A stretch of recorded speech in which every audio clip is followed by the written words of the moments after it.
Hello, this is Chris Goldthorpe with chrischess.com, and this video is going to be the best one on the internet on king, knight, and bishop against a king.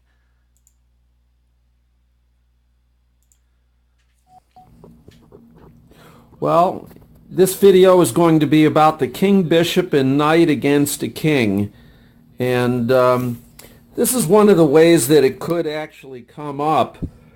White promotes his pawn, turns it into a queen, and black decides that white is not so low on time that he might win on time because he has a rook, which is mating material. So he takes the queen.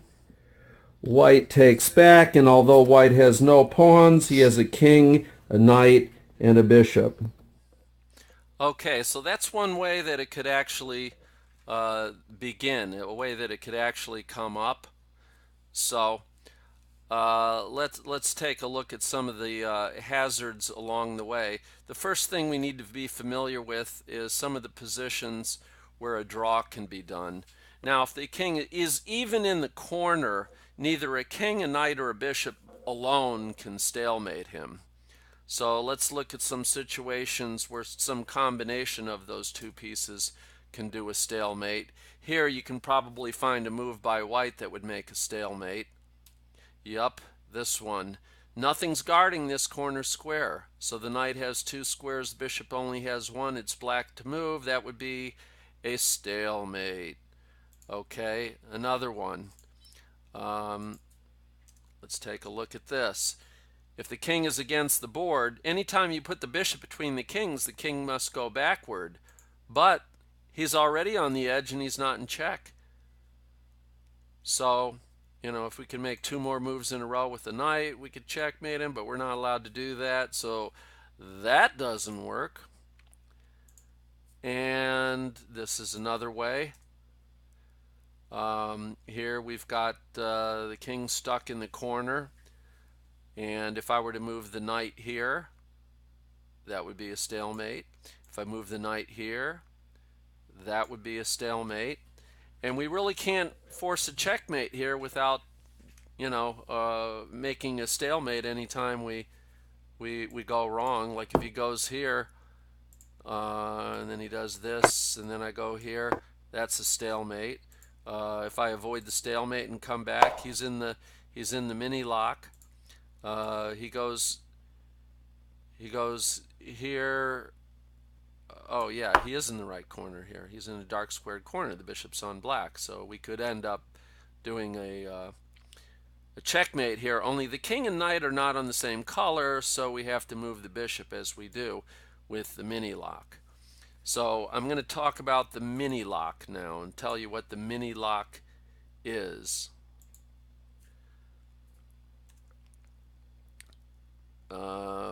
After we explain what happens when he's in the wrong corner. See, I have a white squared bishop and he's in the dark squared corner. Here, we can't checkmate him. Of course, if I move the knight here or here right away, you can recognize that black is immediately stalemated, as he would be if I move the bishop here. If I try to checkmate him with the white square bishop, it's not going to work. Let's look at this. Here's white trying to checkmate when the king is in the wrong corner. And any try is as good as any other because there is no successful path here.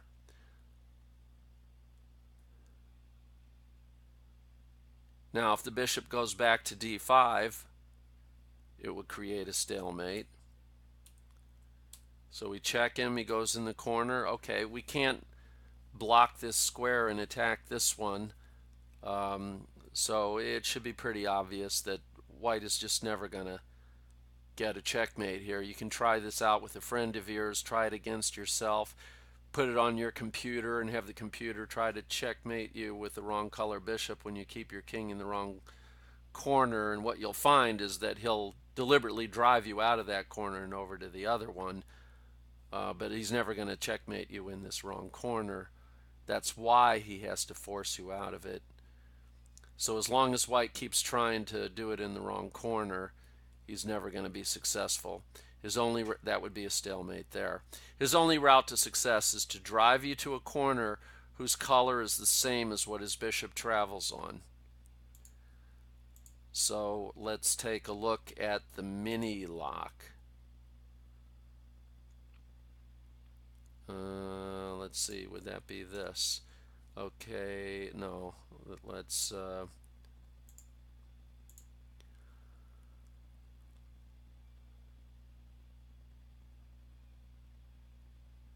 let's go here.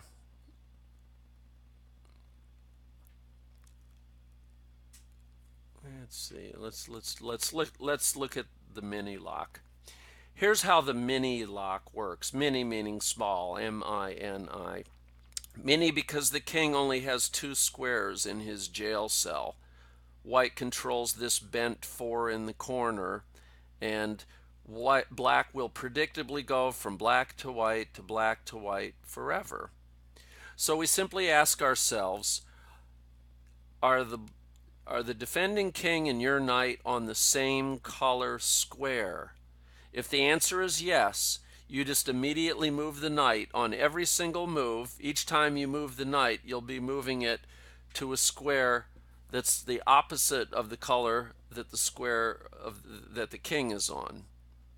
So you want to start moving your knight. When it's your move, your king and knight should be on the same color. Here they are not. So white starts with a tempo move where he continues to guard this square. And now he wants the knight always to head to the square on the edge of the board right beside his king, leaving the long diagonal available for the bishop to make the final checkmate. And there's the check. The king is forced to go here. If it were black to move, this would be stalemate, but that is checkmate. Now, the biggest advantage of teaching somebody to do the king, bishop, and knight checkmate is not because it may come up. It comes up very rarely. In fact, in Karsten Muller and Frank Lepret's book, Fundamental Chess Endings, they show a table on page 11, some statistics out of their games, and the bishop, knight, and king came up 283 times, which amounted to 0.02% of their database, which is 1 in 5,000 games. Out of those 283, 62 of them were drawn, but that could have something to do with the way in which they came up.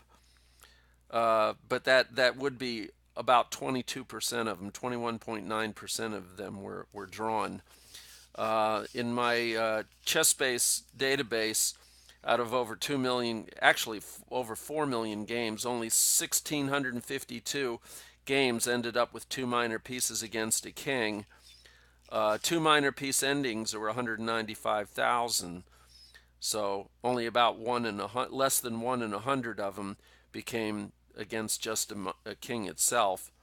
About almost 5,600 5-piece end games and about 4,800 4-man end games. So it does come up very rarely. In the USCF rule book, their rule is very similar to FIDE rules, FIDE, Federation International at Chess. It's the world governing body of chess. Their rules are actually more sensible than the United States Chess Federation, but the USCF rule for the 50 move rule draw says the game is drawn when the player on move claims a draw and demonstrates that the last 50 consecutive moves have been made by both sides without any capture or pawn move. So if you have a king and a queen, or a king and a rook, or a king and 2 bishops, or a king, bishop, and knight, as long as no pawns have moved, and if you have no pawns, you're not going to be moving pawns. So when you have one of these basic endings, you have 50 moves to get it done. Well, unlike the king and queen, which takes no more than 9 moves, most of the time 8, and the king and rook, which should take no more than 16 moves, frequently less than 14, You have king and two bishops, which always should take less than 20 and usually takes 18 or less. The king, bishop, and knight is not one that most amateurs will be successful with unless they've had training in it. And it can take between 27 and 34 moves in most cases. Of course, if you've got the king against the edge of the board, you might have one that's even faster, as it is already some ways along the way of the checkmate. But you're trying to beat the 50 move rule. So this video is intended to help you win in practice, not to be able to do it computer perfectly as an endgame table base. And I doubt any grandmaster can do that, to play it perfectly. In fact, I'm going to demonstrate later in this video that that is in fact the case. So, now that you know about the lock, which is composed of this situation where the king is controlled by your having this bent four of squares in the corner that the king cannot escape from. Mini lock, because he only has two squares. Later on, I'm going to describe what I call the lock, where the black king has 6 squares. But once you get him in this mini lock, you just look to see if the king and knight are on the same color. If they are not, you just make a tempo move with your bishop. After that, you move the knight over and over again until he goes to the square right beside your king on the edge of the board, and he will hit that square with check. So then you just start moving your knight, and even if you took a suboptimal path where the knight took an extra 2 moves to get there, you'll still checkmate him fairly quickly. So let's look at what the lock is. Here's the lock. The knight is on one of the 4 center squares. A bishop on the same color, 1 square between, on the same rank or file, and in the same quadrant as the defending king. Because all of the squares around this area are controlled by white. Bishop, knight, bishop, knight, bishop, knight, bishop. All of these squares are controlled. So this king is stuck in this block of 4 squares plus these 2, even if the white king just floats around doing nothing in particular. Of course, in a real game, you wouldn't do that. You'd bring your king right over to e7 and then f7 and go for the checkmate so that you don't go beyond 50 moves. But I'm just showing you that this lock is an important concept here that keeps the king blocked in this corner. Okay, so let's look at how what we call the lock works.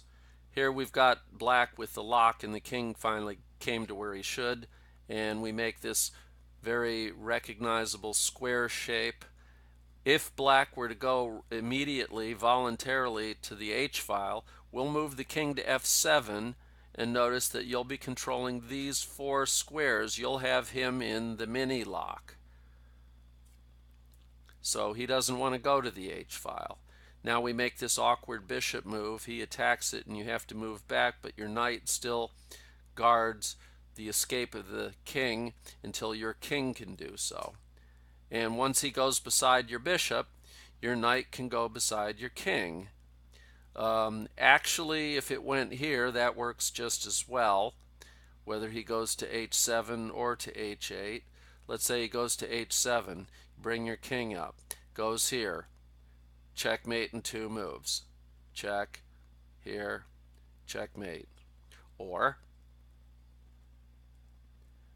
let's say he goes to H8 instead. We still move the king up.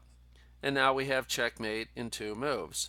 Check, checkmate. Okay, but I think D7 is easier to remember because you say, well, he goes beside your bishop and you go beside your knight. So now he must go to the H file. So let's say he goes here. Because if he goes here, you do this. He must go here. And you have mate in 2. Check. Here. And checkmate.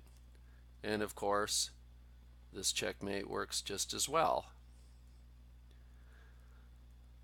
And if he had gone to h7 instead, we still go here and we still have a checkmate. Okay, let's see. Let's say he takes the other route.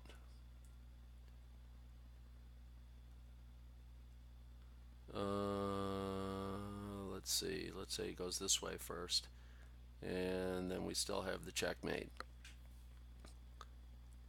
Okay, so goes this way, and then we'll checkmate him like this. He would go here, and now we have mate in two by first the knight and then the bishop. Okay, so let's see how the drive works. The drive is when we've driven the king to the edge of the board, but he's gone to the wrong corner. By wrong corner, he's in a white squared corner while we have a dark squared bishop. Because we're guarding this square, we'll chase him this way. If my bishop guarded this square, I might drag him this direction. So it always starts with the knight jumping in, a knight move from the corner where the king is with check, and then we make a tempo move. Wow, they're all four lined up. We tell the king keep moving, he does, and then we zigzag the knight. Now if he really wants to try to be difficult and keep going back like this, it will be simpler for you because you can just keep the king against the wall there. And like if he tries to go back here, of course, you just check him. And then he goes here. And now these are not on the same color. You'd tempo move with the bishop. He'd go here. They're on the same color. The knight continues the zigzag.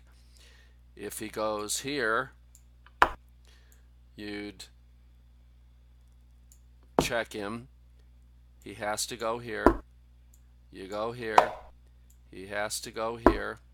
And then we'll do this. And when he comes back after the check, notice he is in the mini lock. The bishop guards this square, the king these three, but the king and knight are not on the same color square. So we'll simply make a tempo move with the bishop, still guarding this. The king moves, and now the knight moves every time until he goes to this square on the edge, and he will check the king when he gets there, followed by a checkmate. Okay. So let's say he doesn't go king e8. Let's suppose he wants to keep running. Okay, then you just move your king up. He goes here, and I bet you can guess what to do. That's right, you move your knight in here, and that forces him to go here. Then you go here. We've been in this position before. If he goes there, you check him. If he goes to the corner, no difference. You're still going to go here. When he comes back out, you make the tempo move. We've seen this position just a moment ago. And you will end up with checkmate. So when you go here, him going back to c8 is not really helping him. So this is probably more challenging for the player with the bishop and knight to deal with, because his king comes off the wall and it might make you feel like you're losing control of him. Of course, it doesn't really help him to go here, because then we can go here right away, and then he has to go here, and we get to this position sooner than we did if he played this way, where we have three bishop moves in a row. There's one guarding this square. He comes up here, and now you got to make an extra move because we're out of step. He goes here, and then we'll go here. Now when he goes here, notice where the bishop is. We're going to want to get the knight to this square to make the lock.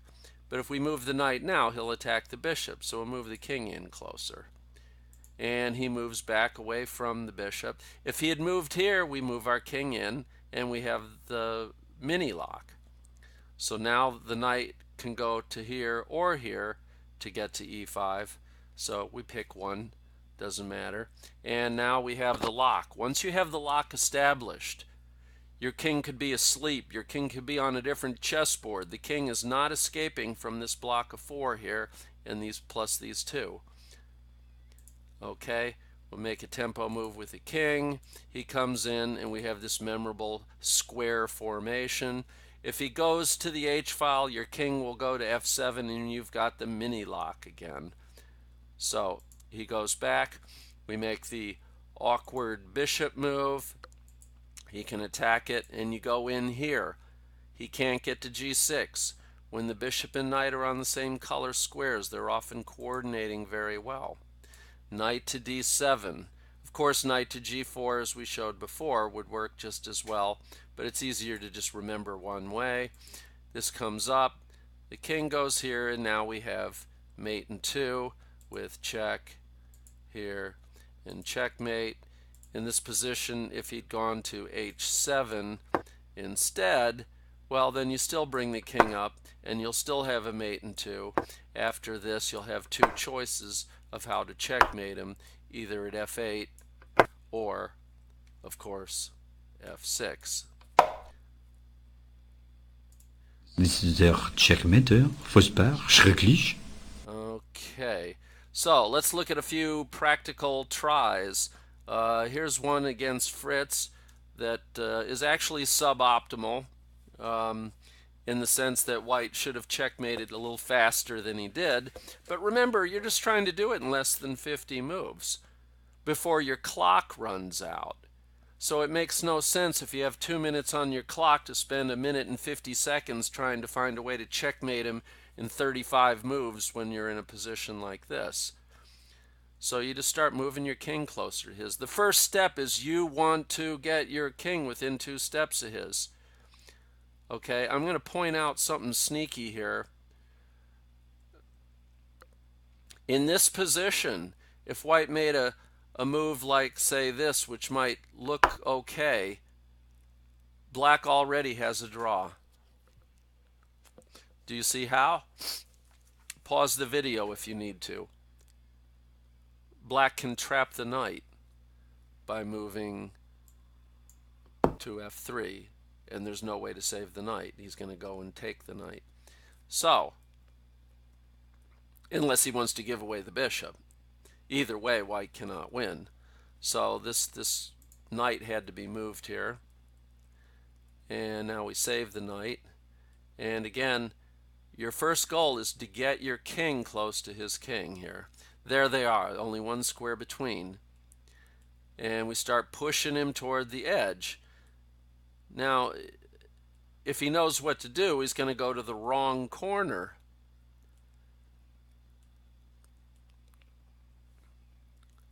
And here white is just kind of guessing what to do, and that's good enough, because as long as we get him to the edge of the board, you're going to figure out what to do. Here we go. Now we can do the drive.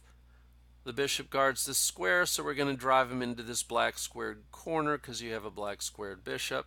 And so we have check, tempo move, tell the king keep moving. The knight starts his zigzag. The king pursues. As soon as the king comes off the edge, the knight dives in, and we do the three bishop moves in a row.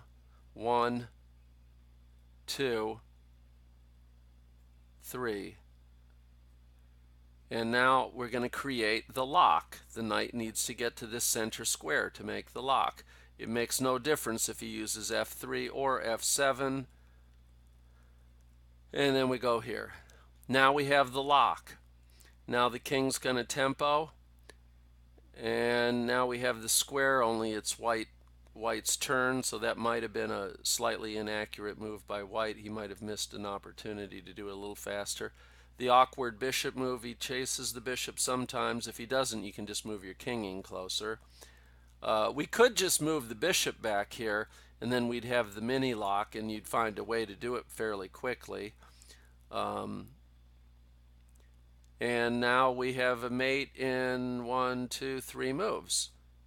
See, we've got the mini lock. The king and knight are on the same square, so the knight begins his trek here. He could use this square if he wanted to, but this works just as well. Check, check, and checkmate. Okay, another example from a real game. This is from ICC, Internet Chess Club, at www.chessclub.com. This is a random position that just came up. Let's see, how long should it take?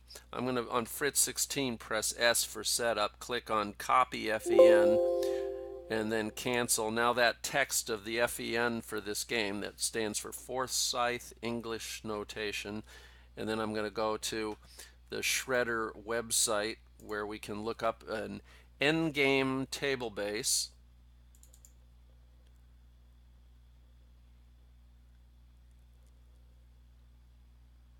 And I'll put 6-man, type the word endgame, or you're going to see pictures of furniture, table base, and go down till you see the word Shredder. Okay, there's Shredder, available online, and click on endgame table base, and then when you see the board, put input FEN, Forsyth English Notation. You just go Control V on your keyboard, click OK. Wow, there's a position. So with the best move, which is knight to c4, you win in 28. But notice that there's two other moves that are equally perfect, king c3 or king to d3. So the king can go to either one of these two squares or king c4. It doesn't matter. Notice how many moves are all 29. 1, 2, 3, 4, 5, 6, 7 different moves are all in 29. And then there's several in a row that are 30. So you can see it doesn't make a big difference, and they're all well below 50. So it's not going to be worth a lot of your clock time to try to figure out the perfectly optimal way to do it. So it actually took 31, and what they say it should take? 28. So white here, who played very quickly against the clock, only took 3 moves more than was required. So let's see how it worked. That was indeed one of the correct moves. And of course, we got to save the bishop. If you give away one of your pieces, it's not going to work. And white is just trying to get the king to the edge of the board. And naturally, he goes to the wrong corner. Uncooperative. And now you should recognize what we're going to do from here. We're going to create the drive and then go to the lock. So we check him, tempo move, tell the king keep moving. Knight begins his zigzag. King chases. King comes off. The knight dives in. And now we have the 3 bishop moves in a row. 1, 2, 3. The bishop is now in place for the lock. The knight needs to come to e4. And when the king goes away from f2, where he would chase the unguarded bishop, the knight takes 2 moves to create the lock. Then we tempo with the king, chase, create the square. Black doesn't want to go to the first rank, or we'll have the mini lock. So now we make the awkward bishop move. He chases, we pull it back. And if the king goes next to your bishop, you can have your king next to your knight. But if not, we'll just bring the king in closer and get the knight in position. And once you have him in position, you're going to have mate in 2 no matter which square he's on. Here we check him, he goes here, and f3 was also a checkmate. Okay, let's take another one from an actual try from ICC. Let's see how well this one was executed. We'll say copy FEN, cancel, and then we'll go to our table base, Control V, okay, and it says it should take 25. Oh my, I took an extra 2 moves. 25 is half of 50. Alright, so let's see how it worked out. If I had more time and I thought people were interested enough, we'd figure out exactly where it went wrong. But I should expect that to be rather boring, because all we want to do is get the checkmate within 50 moves. And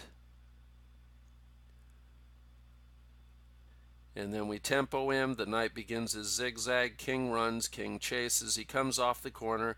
The knight dives in. He goes over. We have the 3 bishop moves. 2, 3, and the bishop is in the lock position. Now the knight takes 2 turns to create the lock. Tempo with the king. We push, create the square. And so with the awkward bishop move, he chases. We pull it back. If he went next to it, we'd have our knight next to the king. If the king went here, you have knight here. But now we'll just bring the king up. And we put the knight in position, and we'll have a mate in 2. And of course, knight c3 was also a checkmate. Since this is a video, you can pause, you can play it over as many times as you like, so you don't have to worry about it being kind of quick, which I know it is. Now, I said before that the biggest advantage to studying this is not because it may come up. And I told you how rarely it comes up, about 1 game in 5,000 among strong players. However, players learn to coordinate their pieces, and I noticed after teaching this endgame to many of my students that they quit blundering pieces. Then I checked to verify my suspicion that most pieces that are blundered, the piece doing the capturing, especially when someone gives away a free queen, it's a knight or a bishop that captures. And people, once they study this endgame, they typically gain over 100 rating points very quickly, which is very much not what we might expect. Here's a game between grandmasters where it actually came up at the World Cup in 2009. We don't need to study this game because we're only interested in the end game. So we'll get to the point where the end game occurs. But you can see that this was certainly not a game that appeared to be headed for an ending. It was full of tactics and violence and pieces coming off the board all over the place. And I think you're going to see which side is going to have the bishop and the knight. No, it's not always the white pieces. And now black has the bishop and knight, but he does have that pawn to contend with. For some reason, black made a lot of horrible moves here. Maybe he was just expecting white to lose on time. He does have mating material, so he would win if white drops on time, but he seems like he just doesn't want to take that pawn, which he easily could have. I'm sure that was technically the best move. He's torturing white a bit, or else he just doesn't know what to do. Now, obviously, he could just take that with his knight. Okay, so he finally takes it. So we get to this position after white's move. This is black to move. Let's see how long it should take him. We'll copy fen, cancel, go to the website, input fen, okay. And it says that with black to move, he should win in 30 moves. Well, guess what? This game went for 31 more moves, but white resigned at that point where it was actually a mate in 14. So had white played all the way to the checkmate, this mate in 30 would have actually turned into a mate in 44 with a grandmaster playing the black pieces. So back to the game. So let's see if we can recognize what to do. Black is going to naturally chase with his king and keep facing the king. Anytime you put the bishop between the kings, the king has to go backward. And he keeps pushing him to the wall. And as he does that, naturally the player of the white pieces. Now in here, black makes some very inefficient moves. It makes it completely clear that he really didn't know how to do this. So you can see it's not necessary to really know how to do this to be successful for a very strong player. Yeah, he's thinking like it looks like he's thinking like he's going to get him in the wrong corner anyway. Ugh. I can hardly watch this. Now, obviously, I'll bet you already know what black should do here. Yeah, he did do it. Okay, now we're in the drive. driving him. King pursues, king comes off the edge, knight jumps in, and now white finally resigned. So just to prove this, let's go copy fin, cancel, go to the website, input fin, okay, and see, this is mate in 14, so it would have taken 14 more moves, but he still won. Okay, so you can watch this, learn how to do it, and then you should try it out on ICC if you're an ICC member. I'm going to show you how to do that right now. I'm going to sign into ICC, and when I get to the seek graph, there's a bot there that says King, Bishop, Knight versus King, and we'll choose that. And we just get a random. Oh, that's not the one I wanted. Well, should I bother to win this?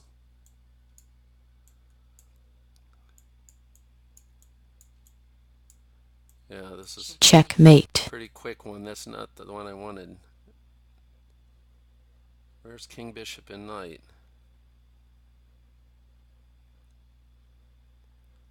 Wow, is it even in here anymore? There it is. Yeah, King, Bishop, and Knight. So first if it's safe and my minor pieces aren't in trouble, I'm going to start bringing my minor pieces over.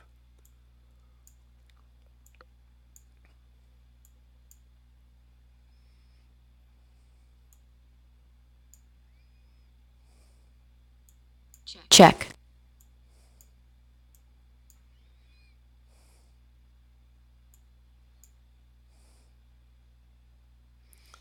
I guess I'll go here. See, in this early stage, I'm really not sure exactly where to go. And we've got him in the wrong corner, so that's fine. Now we start the drive. And the knight begins the zigzag. The king chases. He comes off the edge. The knight dives in next to him. We have the 3 bishop moves. 1, 2, 3. And now we complete the lock. Check. Tempo with the king, chase, make the square. And let's see, the awkward bishop move. Pull the bishop back. He's beside the bishop. I'm beside the knight. Pull the king in.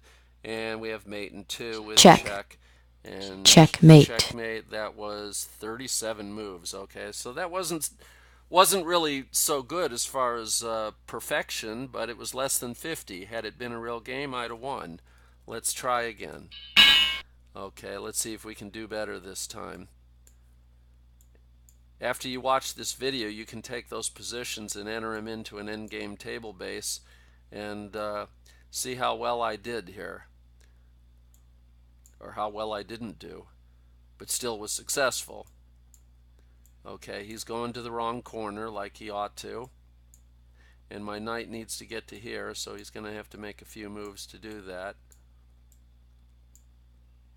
And now we start the zigzag. King chases, king comes off the edge, knight dives in. We have the 3 bishop moves, 1 and 2 and 3. Then we're going to create the lock. Done. King tempos, chases, and I think this is the best move here when he does that. And then I'll go over here. Then I bring the king up. Okay, get the knight into position.